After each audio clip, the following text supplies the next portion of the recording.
Let's have a sesh on stakeholders. We're going to look at the definition, the types of stakeholders, why stakeholders are interested, how stakeholders can influence, and then at the end, we're going to look at the all-important evaluation. There's going to be a new board, some really important points for how you can get to those 9s in your exams. Let's go. So, stakeholders, anyone with an interest or influence on a business. Anyone with an interest or influence on the business. They can be either from inside the business, internal, or they can be outside the business, external. Let's start with internal. So internal, the classic ones are owners, shareholders, and employees. In orange, why they are interested. Well, owners are interested because they want to just achieve their objectives. Their objectives might be profit maximisation, sales maximisation, revenue maximisation. Check out my objectives videos for more information.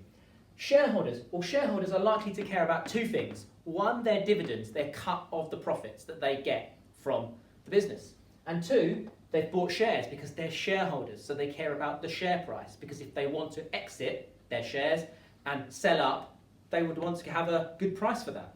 A key and classic mistake, and it'll probably come up as a multiple choice question, don't be confused between shareholders and stakeholders. They are different things.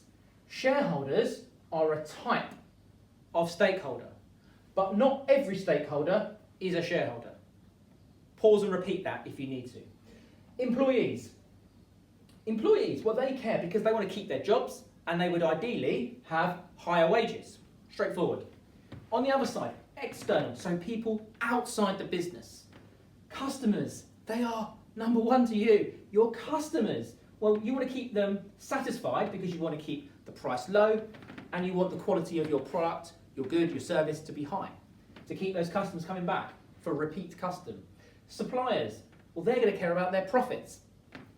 Community, the community will care likely about the environment. It could be air pollution, noise pollution, for example. And the government is going to care about your business and be a stakeholder, because if you make profits, they want to collect their tax revenues to pay for things like education or the NHS. Also, there are certain areas that might have higher rates of unemployment than other areas. So governments might give grants, for example, to try and influence businesses to move to those areas to create employment in those areas. Okay, so owners usually have control but are influenced by internal and external stakeholders. The key is how they influence you, and they're in red. So, owners, well, they have the control. Shareholders, they have something called an AGM vote, an annual general meeting vote, where they can vote on issues such as the direction of the business for the forthcoming year, for a democratic process.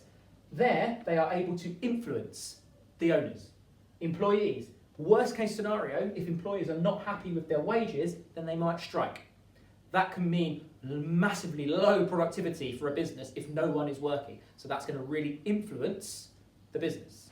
On the external side, customers. Well, customers can influence a business by just stop buying the products. That really is going to affect the profit margin if the customers do not buy goods or services from the business. Suppliers. So suppliers who supply your raw materials. Well, they could stop supplying to you. That could affect you massively because you can't produce your product, your good or your service. Community. Well, community can run campaigns against you. It could be because you're causing too much pollution of some sorts, and they might run a campaign to put pressure on you to stop doing that. Governments. Well, as I said before, they could offer you grants to persuade you to relocate your business to another area. And that money, that grant, is a source of finance, and that could give you higher incentives to move to that area. Now, let's look at the evaluation. So stakeholders have different levels of influence and interest. And because they each have different levels, you need to prioritise them effectively. You need to work out how you handle them. And that will depend on the level of interest they actually have and the level of influence that they have. Check out this grid behind me for how you can conceptualise that if you're faced with a case when you need to look at 2 different stakeholders and how you should handle them. So, on this axis, not influential, very influential. On this axis, quite interested, very interested. So we'll start with quite interested and not influential. Or if they're not very influential and they're not very interested, give them the minimum attention. If they're not very influential, but they're very interested, possibly the community, you could argue, well, you want to keep them informed with what's happening.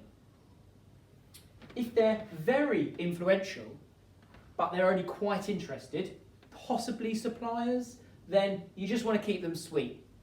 Meet their needs and then move on.